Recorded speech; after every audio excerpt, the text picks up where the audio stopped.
Kidney stone analysis. This test is performed to evaluate the composition of a kidney stone.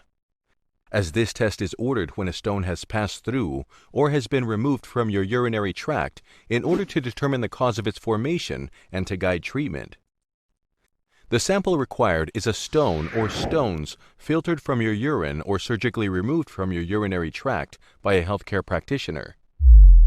The kidneys are part of the urinary tract, which also consists of two ureters, the bladder and the urethra.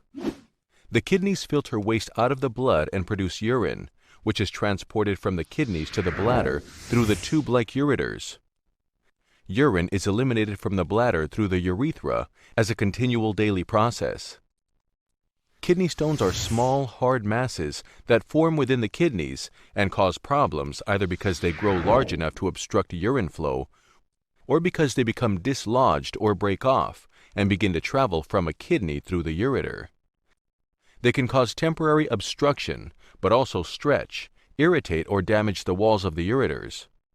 This movement can cause abrupt, extremely severe pain that may be intermittent or continuous. Many stones will eventually pass out of the body in the urine, but some are too large or have too irregular a shape for the body to expel. This may need to be surgically removed or to be pulverized in place using targeted shock waves.